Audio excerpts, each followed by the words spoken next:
Slide অস্পিতে তোমার শুধু এই একটা স্লাইড করতে হবে অস্পিতে। এই ভিডিওটা এর আগে তো করছো, পরীক্ষা দিছো একবার, তাহলে এটা করবা। এটাতে প্রথমে কাজ স্লাইড নিয়ে মার্ক করা, এ বি মার্ক করার পর দুই পাশে 2 ড্রপ ব্লাড নিতে হবে। তারপরে নর্মাল স্যালাইন 2 ড্রপ।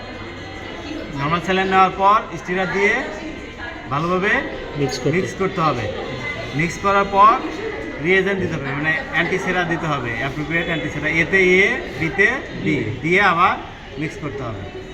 করার পর এই যে এইভাবে ধরে এইভাবে রোটেট করতে হবে। হ্যাঁ, এই যে এইভাবে প্রথমে উপর নিচে ডানে বামে এইভাবে আস্তে আস্তে করতে হবে। খেয়াল রাখতে হবে দুইটা ফ্লুইড যেন মিক্স হয়ে না যায়। হ্যাঁ, তাহলে এটাই হচ্ছে। এরপরে দেখতে হবে কি অ্যাগ্লুটিনেশন, কোয়াগুলেশন। না, তোমরা কোয়াগুলেশন বলতেছো, ক্লট বলতেছো, এটা বলা যাবে না কিন্তু। হ্যাঁ, এই যে এটার নাম হচ্ছে অ্যাগ্লুটিনেশন। দানাদার এক কথায় ছোট ছোট দানা থাকবে ব্লাডের মধ্যে, ছোট ছোট দানা থাকবে। ছোট ছোট দানা থাকলে সেটা অ্যাগ্লুটিনেশন। অ্যান্টিজেন অ্যান্টিবডি রিয়াকশনে কখনো কোয়াগুলেশন বা ক্লট থাকে না। এখানে অ্যান্টিবডি অ্যান্টিজেন রিয়াকশন হয়েছে, এখানে ক্লট হবে না, অ্যাগ্লুটিনেশন হবে। হ্যাঁ, তাহলে এটা হবে যে দেখো ছোট ছোট দানা আছে। হ্যাঁ, ছোট ছোট দানা, এটাই হচ্ছে অ্যাগ্লুটিনেশন চেনার উপায় হচ্ছে দানা থাকবে, ছোট ছোট দানা থাকবে, অনেক সময় বড় বড় কিন্তু দানা থাকবে। হ্যাঁ, তাহলে এটা হচ্ছে অ্যাগ্লুটিনেশন। আচ্ছা, একটা জিনিস মনে রাখতে হবে, যে গ্রুপ সেই অ্যান্টিজেন বিপরীত অ্যান্টিবডি, যে গ্রুপ সেই অ্যান্টিজেন বিপরীত অ্যান্টিবডি। তার মানে হচ্ছে এখানে আমরা ডিটেক্ট করব কি অ্যান্টিজেন, আর ইউজ করব কি অ্যান্টিবডি। অ্যান্টিবডি দিয়ে অ্যান্টিজেন ডিটেক্ট করব। তাহলে আমরা এখানে কি অ্যান্টিবডি দিছি? এ অ্যান্টিবডি দিছি, এখানে বি অ্যান্টিবডি দিছি।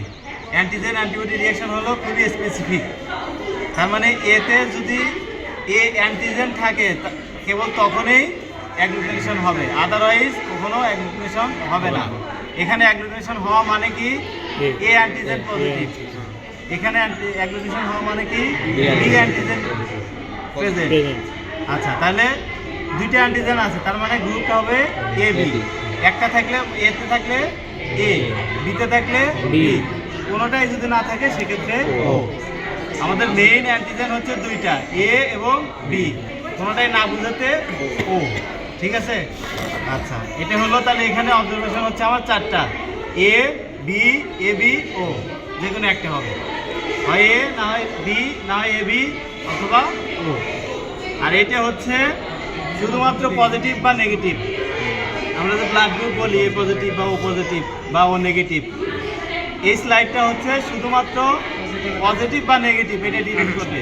এখানে আদার কোনো কি নাই, রেজাল্ট নাই, শুধু পজিটিভ নেগেটিভ। এটা হচ্ছে rhesus D, capital D. Rhesus মোট 6 প্রকার আছে। হ্যাঁ, C D E, capital small মিলে। তাহলে এটা আমরা যেটা করি সেটা হচ্ছে ক্যাপিটাল ডি। ঠিক আছে? আচ্ছা, এটা হচ্ছে আসলে পজিটিভ, অ্যাগ্লুটিনেশন হলে পজিটিভ, না হলে নেগেটিভ। রিসার্চ আরগুলো আমরা দেখি না, শুধু একটা। হ্যাঁ, তাহলে এটা হচ্ছে ব্লাড গ্রুপ। বুঝা গেছে? কারো কোনো সমস্যা আছে? আচ্ছা, এখন আমরা